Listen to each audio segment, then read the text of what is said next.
I lost my mom. उस जो lady ने जो मेरे को ट्रॉमा दिया था ना, वो कभी किसी बच्चे को नहीं मिले। नींद नहीं आ पाती, 2 बार मेरे को पैनिक अटैक हो गया, एंजाइटी मुझे, डिप्रेशन इतना ज़्यादा कि 48-48 घंटे नींद नहीं आई है। स्लीपिंग पिल्स लेने के बाद भी नींद नहीं आई है। नहीं, वो मेरे से हुआ ही नहीं। मैंने कहा मेरे से हुआ ही नहीं।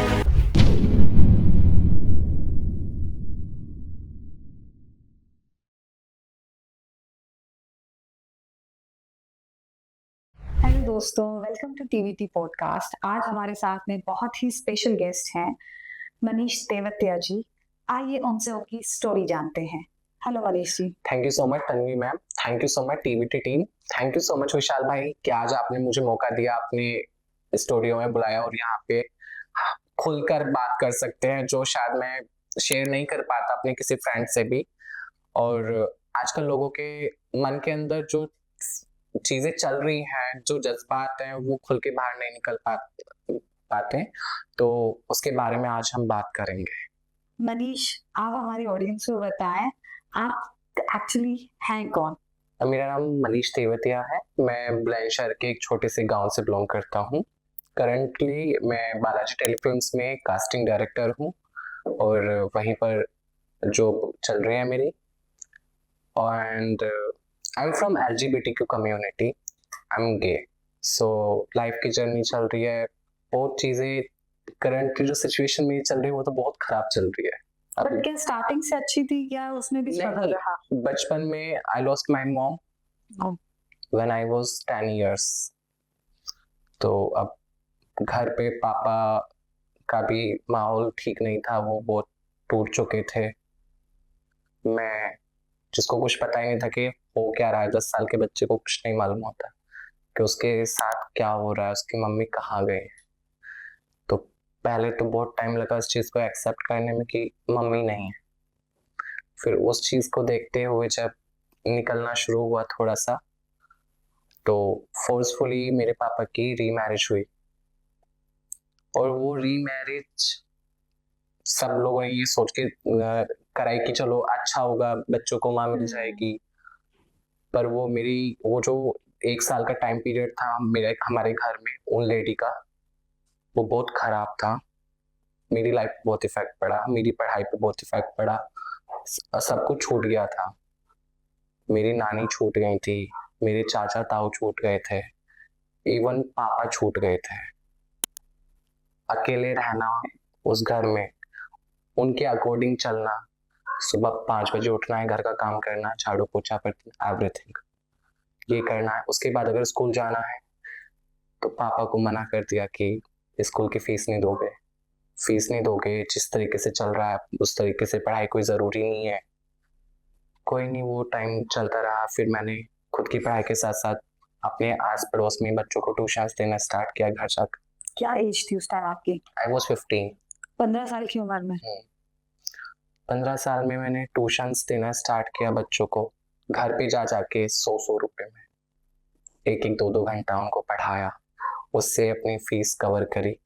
फिर 1 साल जब वो निकल गया, फिर मैंने सोचा कि प्राइवेट स्कूल में अगर पढ़ाई होगी तो एक्सपेंसिव होगी। फिर मैंने गवर्नमेंट स्कूल में एडमिशन लिया। 1 साल की 300-400 रुपये फीस जाती, मैंने वो अपना करी। फिर उसके बाद भी मेरा ट्यूशंस बच्चों को पढ़ाना कंटिन्यू रहा, खुद की ट्यूशंस के लिए कि मुझे भी ट्यूशंस लेना है। फिर वो चली। फिर बाद में कुछ टाइम बाद ऐसे ही सडनली क्या हुआ कि मुझे डाउट हुआ उस लेडी पे। 1 साल हुआ था, मुझे डाउट हुआ उस लेडी पे कि सही नहीं है, बट हर कोई उसको सपोर्ट करता था। मैंने थोड़ा छानबीन शुरू करी, क्योंकि ऐसा सडनली हमारे साथ ऐसा हुआ कि आज वो देखने के लिए आए हैं एंड तीसरे दिन वो शादी करके आ गए। अच्छा, मतलब बहुत जल्दी हो गया। बहुत जल्दी, तो ऐसा मतलब सोचना या किसी के बारे में जानना कुछ मौका ही नहीं मिला। फिर उसके बाद जो मैंने ट्राई किया, ढूंढ रहा उनके डॉक्यूमेंट्स वगैरह से कुछ ना कुछ, वो मेरे लिए बहुत शॉकिंग था। मेरे पापा से पहले 3 जगह शादी की हुई थी oh my God. Without divorce. एक बेटी साथ में लेकर आई थी वो। मैंने वो आता है ना कि मेरे को ATM की स्लिप मिली थी जिसके अंदर एटीएम आता है, तो उसके ऊपर प्रॉपर एड्रेस होता है, तो मुझे वो मिला। तो उस पे नाम कुछ और था, खुद का तो सेम नाम था लेकिन हस्बैंड नेम कोई और था। मैंने कहा ये चलो ठीक है। फिर जो बच्ची का सर्टिफिकेट था उसमें फादर नेम कोई और, फिर जो जन्म कुंडली होती है उसमें फादर नेम कुछ और। तो वो मेरे लिए ऐसा था कि क्या है, वो सारे एड्रेस मैंने बटोरे और मेरा उन जगह पे जाना हुआ। वहां से मैंने पूछताछ की, उन लोगों को बोला कि मेरी फैमिली में तो ये सिचुएशन चल रही है, आप लोगों ने किस तरीके से डील किया है, किस तरीके से निकाला है, मुझे बताओ। थैंकफुली वो लोग मेरे सपोर्ट में आए। वो उन्होंने आके सबको बोला कि ये तो इस तरीके से है, इस तरीके से है। तब जाके उन्होंने हमारा घर छोड़ा। उसके बाद फिर मैंने खुद का घर संभाला। जो एक लड़की काम करती है वो सारे काम, पापा ऑफिस जा रहे हैं तो पापा का लंच बना के देना, ब्रेकफास्ट, दादी दादा का देखना, सब कुछ ओवरऑल एक घर पूरा संभाला। उसके बाद अपनी पढ़ाई भी करी, कॉलेज भी किया मैंने। फिर बीच में मैंने कॉलेज ड्रॉप कर दिया था क्योंकि घर में काम की वजह से। तो मेरी बीएससी की सेकेंड ईयर ये कंप्लीट हुई थी, फाइनल नहीं हो पाई थी। उस जो लेडी ने जो मेरे को ट्रॉमा दिया था ना, वो कभी किसी बच्चे को नहीं मिले। जनवरी की सर्दी में गांव में एक चारपाई दी और एक चादर कि इधर बाहर सो ठंड में। मेरे लिए उस टाइम बस ये रहता था, मेरी मम्मी होती तो मुझे कभी ऐसे नहीं रखती, मेरी मम्मी होती ऐसे नहीं रखती। और उस टाइम ऐसी सिचुएशन थी कि जब मम्मी की डेथ हुई थी, मुझे ये बोला गया कि नानी के गई है तेरे मम्मी, आ जाएंगी। हालांकि मुझे पता था मेरे सामने सब कुछ हो रहा है, उसके बावजूद भी कि नानी के गई हैं, आ जाएंगी। तो हमारे यहाँ पे एक बस स्टॉप है, मेरा 3-4 दिन रोज जाना होता था, इस बस में से उतरेंगी, इस बस में से उतरेंगी। वो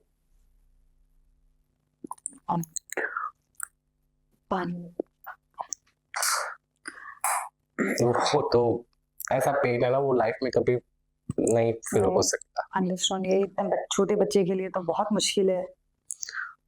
और फिर उसके बाद जब तुम अपने अंदर कोई वो फील करते हो, तुम खुल के सामने आते हो, तो एक होता है कि लोगों का रिएक्शन कैसा होगा, क्योंकि सपोर्टिव नहीं होते हैं, किसी की फैमिली सपोर्टिव नहीं होती है, कोई सोसाइटी एक्सेप्ट नहीं करती है। पर मेरे पापा ने मुझे एक्सेप्ट किया, बहुत अच्छे से वो सपोर्ट करते हैं सारी चीजें। फिर लाइफ में एक इंसान आता है, क्योंकि कहते हैं ना कि तुम किसी को प्यार करो तो तुम्हें भी प्यार चाहिए। अब मुझे ऐसा था कि कोई प्यार करे, मुझे प्यार करे कोई, जिसकी मैं केयर करूं, साथ ध्यान रखूं उसका अच्छे से, उसको क्या चीज की जरूरत है सब कुछ करूं। आया इंसान, लाइफ में आना हुआ, सब कुछ बहुत अच्छा चल रहा था। एक साथ रहना, घूमना, टाइम स्पेंड करना, जो वो टाइम मेरे लिए ऐसा था कि जो मुझे बचपन में नहीं मिला ना, बचपन में मुझे किसी से प्यार नहीं मिला, वो एक इंसान ने दिया। और अभी रिसेंटली अलग हो गए, एक दिन में अलग हो गए। ऐसा क्यों? ऐसा क्या हो गया? मिसअंडरस्टैंडिंग्स, और फिर फ्यूचर नहीं है। मेरा तो ये कहना है कि अगर शुरू से मालूम होता है कि किसकी फैमिली में एक्सेप्ट करेगी नहीं करेगी, आपको पता है आपकी फैमिली आपके लिए स्टैंड लेगी या नहीं लेगी, बहुत अच्छे से जानते हो, तो आपको सारा कुछ पता था तो नहीं आते ना रिलेशनशिप में। क्यों आए? तुम तो छोड़कर चले गए, लेकिन सामने वाले की जो सिचुएशन है वो उस चीज को एक्सेप्ट कैसे करे कि छोड़ दिया है? कर ही नहीं पाओगे आप एक्सेप्ट। वेट करो, रो तुम, और जिसमें कि तुम्हारे पास शेयर करने के लिए ना तुम्हारे पास कोई नहीं हो उस टाइम, वो जो एक फीलिंग होती है ना अकेलेपन वाली, कमरे से बाहर नहीं निकलना, तुम्हें रोशनी पसंद नहीं है, रात भर जागना है, फोन को देखना है कि अनलॉक हूं मैं अभी या नहीं, ये चीज चल रही है अभी। इंसान बहुत अच्छा है वो, जो उसने मुझे 1-1.5 साल इतना सब कुछ दिया, मैंने बचपन में कभी नहीं देखा था, इतना प्यार मुझे बचपन में कभी नहीं मिला। तो आपने अभी अपने बचपन का जो आपका ट्रॉमा रहा है, इनर चाइल्ड हीलिंग, वो कैसे करी? वो तब वो चले गए थे, उसके बाद फिर मैंने पापा को बोला, तो पापा कहने लगे कि कोई नहीं, अब कुछ नहीं होगा, अब अच्छे से रहेंगे। तो फिर बस धीरे धीरे धीरे धीरे खुद को आपने खुद को संभाला, चीजों में बिजी रहना। घर के काम तो होते थे, स्कूल होता था, फिर अच्छे से स्कूल, फिर वापस से जो मेरी स्कूलिंग वो प्राइवेट स्कूल में हुई, सब अच्छे से धीरे धीरे चीजें ठीक हो गए थे। उस ट्रॉमा से बाहर निकल गए, उस तो ये ट्रॉमा से another हो गया। अब ये और इससे तो निकलना मेरे लिए बहुत मुश्किल है, बहुत मुश्किल, इतना मुश्किल कि क्या है, वो कहते हैं ना कि बोलते हैं कि अरे एक इंसान के जाने से जिंदगी थोड़ी खत्म हो जाती है, आगे बढ़ो, नहीं बढ़ी जाता, आप वहीं पे रुक जाते हो, आपका जो डेली रूटीन होता है वो सब खराब हो जाता है। और जब वो एक इंसान साथ होता है तुम्हारे, तो तुम्हारा रूटीन भी अच्छा होता है, तुम खुद को मेंटेन करते हो, तुम खुद का ध्यान रखते हो, उसका भी ध्यान रखते हो। और जब छोड़ के चले जाता है तो सब चीजें गलत हो जाती है, ऑपोजिट। बहुत मतलब जिनका 1.5-2 साल के रिलेशन में इतना वो बर्दाश्त नहीं कर पाते हैं, मुझे उनका सोच के डर लगता है कि जिनका 10-10 साल होते हैं वो कैसे निकलते होंगे। 24 घंटे वो इंसान तुम्हारे माइंड में रहेगा, तो मैं कुछ भी चीज अगर तुम ये देखोगे, कोई कलर भी देखोगे तो लगेगा ये उसका फेवरेट कलर, नहीं निकल पाते, बहुत मुश्किल होता है। मैंने सब किया, मैंने पैरों में कहते ना मोहब्बत की भीख, मैंने वो मांगी पैरों में गिर के। जितने भी भगवान है सबसे,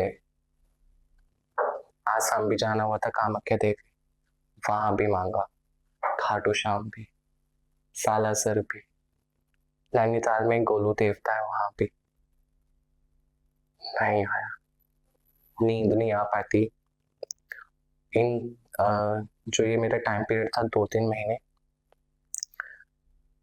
2 बार मेरे को पैनिक अटैक हो गया, एंजाइटी, मुझे डिप्रेशन इतना ज्यादा कि 48-48 घंटे नींद नहीं आई है, स्लीपिंग पिल्स लेने के बाद भी नींद नहीं आई है। और माइंड में वो सारी जो मेमोरीज जो क्रिएट करी हमने साथ में बनाई, सिर्फ वही मेमोरीज रही हैं। और ये जो डिप्रेशन वाली सिचुएशन होती है ना, इसमें आपका किसी से बात करने का भी मन नहीं करता। आपको ये रहता है कि जो आपका फेवरेट पर्सन है वो बात करे बस। तो आपकी सिचुएशन में कोई साथ है आपके? आपने अपने मेरी पेरेंट्स, सिस्टर हैं, अभी वही है जो ध्यान रख रही है। साइकेट्रिस्ट को भी दिखाया, बॉम्बे में भी दिखाया था, इधर गाजियाबाद भी 1-2 बार मैंने उनसे अपने काउंसिल करने के बाद, उन्होंने मुझे जब सेकंड टाइम्स बुलाया तो उन्होंने मुझे कहा कि एक काम आप कर सकते हो और बहुत ज़रूरी है, वो तुम ही कर सकते हो मनीष, वो कोई और कर ही नहीं सकता। मुझे लगा कि शायद कुछ होगा, मैंने कहा आप बताओ। कि आप नंबर डिलीट करो, फोटोज डिलीट करो, सारे पिक्चर्स, और अगर ब्लॉक करो हर जगह से, मेरे से नहीं हो। तो आपने नहीं किया? नहीं, वो मेरे से हुआ ही नहीं। मैंने कहा नहीं, मेरे से होगा ही नहीं। जब आप किसी को प्यार करते हो और उसे सब कुछ मान लेते हो, इतना इजी नहीं होता है उसको छोड़ देना एकदम से, जैसे उस इंसान ने किया, उसने छोड़ दिया, उसके चाहे कोई भी रीजन रहे, फ्यूचर नहीं, मजबूरी, पेरेंट्स, कुछ भी, पर मेरे से वो नहीं छोड़ा जाएगा। लोग ना भूल जाते हैं कि भाई तुम जिस तरीके से तुम छोड़ रहे हो, सामने वाले की लाइफ पे बहुत बड़ा इफेक्ट पड़ता है, उसके सारे शौक खत्म हो जाते हैं, कुछ नहीं कर पाता वो अपनी लाइफ में। जिसकी जॉब चल रही है उसका जॉब पे कंसंट्रेट बिल्कुल नहीं रह पाता, लोगों से मिलना बंद कर देते हैं। मैंने अपनी फैमिली से मिलना बंद कर दिया कि वो बार बार पूछते हैं कैसे कैसे है, और जब उस इंसान का नाम आता है ना, वो कैसा है, क्या जवाब दोगे आप? तो आपने अपने पेरेंट्स को नहीं बताया, फादर को नहीं बताया? पापा को पता है, चल गया। चल गया। पापा को भी पता चल गया। और सबसे ज्यादा गुस्सा तब आता है, तब कोई ये कहता है ना, ठीक है छोड़ गया तो छोड़ गया ना, क्यों मत बोलो भाई, मत बोलो कि वो छोड़ गया। एक एक होप रखो कि वो चलो कम बैक हो, आए वो। अभी तक है मुझे कि कभी तो आएगा, मैं तो वेट करूं। एक तो ये ऐसा है ना कि बहुत कुछ भी कर लो आप, प्यार किया तो उसे निभाओ भाई, लड़ो, ऐसे मत छोड़ो, लड़ो, तब तक कोशिश करो, तब तक भगवान खुद आपको ना कह दे कि भाई हाँ तेरा ही है, तू ले ले। कितने टाइम का था आपका रिलेशनशिप? 1.5 साल। 1.5 साल। पहला, हम्म। ये पहला था और ये आखिरी भी यही है। और एक होता है ना कि देखो कोई भी रिलेशनशिप ना परफेक्ट नहीं होता, उसे ना बनाया जाता है दोनों के एफर्ट से। अगर एक बंदा ज्यादा एफर्ट्स लगा रहा है, दूसरा वाला नहीं लगा रहा है, तो वो नहीं चलता है। ये तो है। दोनों के एफर्ट्स बहुत जरूरी होते हैं। तो मनीष, ऐसा क्या रीजन रहा कि गलतफहमियां हो गई या आप दोनों के बीच में झगड़े होते थे पहले भी? नहीं, पहले कभी झगड़े नहीं हुए हमारे, सिर्फ एक दिन में एक गलतफहमी, थर्ड पर्सन फीमेल। तो ये सडन शिफ्ट, मैम सडन, आपको अंदाजा था इस चीज का? अनएक्सपेक्टेड था। आपको कभी 1.5 साल में अंदाजा नहीं हुआ ऐसा कुछ? नहीं, मुझे ये था कि सब कुछ उसके साथ खत्म हो गया, पर जब मैंने देखा तो मेरे लिए तो बहुत शॉकिंग था। तो अभी वो अनदर रिलेशनशिप में है? नहीं, अच्छा, उनके साथ भी नहीं है। ठीक है, अभी एक एक चीज मालूम है, कब उठना है, कब उसको जिम जाना है, उसको क्या पसंद है, उसको क्या पसंद नहीं है। पूरा दिन अब मेरा ऐसे निकल जाता है, अच्छा सुबह हो गई, अच्छा अभी तो सो रहा होगा, 8 बजे जिम जाएगा, 9:30 10 बजे तक आएगा जिम से, ठीक है, अपना फिर इधर उधर अपना काम देखेगा, फ्रेश वगैरह होगा, उसके बाद अरे हाँ उसके बाद वो उधर अपने एक दोस्त से मिलने के लिए जाएगा, अब खाना खाएगा और खाना खाने के बाद वो सो जाएगा, फिर शाम को 5 साढ़े 5 बजे उठेगा, 5:30 बजे उठने के बाद वो अपना फ्रेश वगैरह होकर बाइक लेकर बाहर घूमने जाएगा, 15-20 मिनट घूमेगा, वापस घर आ जाएगा, अपने भाइयों में बैठेगा, उसके बाद खाना खा के सो जाएगा। तो अभी भी आपको पूरा रूटीन मालूम है, दिमाग में रहता है? यही रहता है मेरा मेरा दिन ऐसे ही निकलता है कि चलो अभी उठा होगा, अभी ये। पर कभी कभी चीजें बहुत हर्ट करते हैं, जैसे कि ड्रीम्स में आना, और ये होता है कि ड्रीम्स में आने के बाद अगर किसी और के साथ दिख गया ड्रीम्स में, आपकी आँख नींद सब खुल जाएंगे, फिर बस ये सोचना होता है कि नहीं ऐसे ये ड्रीम्स नहीं होना चाहिए, ये गलत है। उसको भी पता है कि भाई मैंने उससे प्यार तो बहुत किया है, मैंने बहुत हदें पार कर दी थी। एक होता है ना प्यार में मर जाना, उस हद तक। एक लड़ाई में तो मैंने अपना हाथ जला लिया था। ओह, अच्छा। ऐसी किस बात पे लड़ाई हुई थी इतनी? एक्स को लेकर उसकी। अच्छा। तो मुझे गुस्सा आया, मैंने उस चीज के लिए मना किया, मैंने कहा तुम्हें ये काम नहीं करना है, तुम्हें नहीं जाना है कहीं भी, घर पे आराम से रहो। नहीं मैं जाऊंगा तो कौन होता है, मैं जाऊंगा, बिल्कुल जाऊंगा। मुझे गुस्सा आया, किचन में जाना हुआ, गैस ऑन करी, उसी पे रख दिया ऐसे। पागलपंती बहुत, मतलब एक होता है ना पागलपन वाला प्यार। और जब तुम किसी से इतना प्यार करो ना, फिर बाद में आपको सुनने को मिले अरे तू तो साइको है।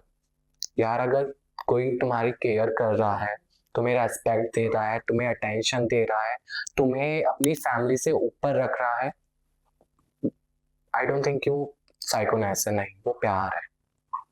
अगर तुम प्यार को साइकोपंती बोल रहे हो या साइकोनेस, वो गलत है। अब आपने आगे क्या सोचा है? अब आगे क्या करना चाहते हैं? क्या गोल्स है आपके?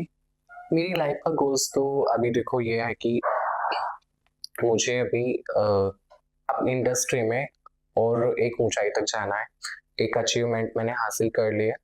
अभी लास्ट ईयर मुझे दादा साहेब फाल्के अवार्ड से नवाजा गया, जिन्होंने पूरी फिल्म इंडस्ट्री की नींव रखी थी। तो बहुत बड़ा अवार्ड, बहुत बड़ा। वो मेरी लाइफ की, मेरी मेहनत की सबसे ज्यादा कमाई वही है।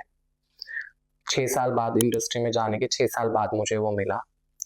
और अभी मुझे कास्टिंग डायरेक्टर से मुझे डायरेक्शन में जाना है। डायरेक्शन की ट्रेनिंग ले रहे हैं? हाँ, अभी स्टार्ट होगी।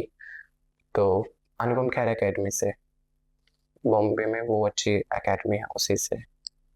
और अब प्यार तो एक इंसान से ही है, उसी से रहेगा, लाइफ टाइम रहेगा, लाइफ टाइम वेट करना रहेगा।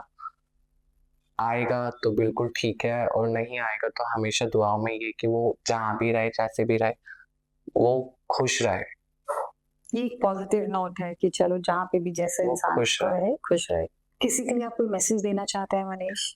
जो देखो, जो LGBTQ कम्युनिटी से बिलोंग करते हैं, उनके लिए एक मैसेज ये है कि आप खुल के अपनी फैमिली को अपनी चीज़ें बताओ, वो आपको सपोर्ट करेंगे बिल्कुल। और घुट घुट के मत जियो, बाहर निकल के आओ और उन्हें बोलो कि जो आप फील करते हो, आप क्या हो।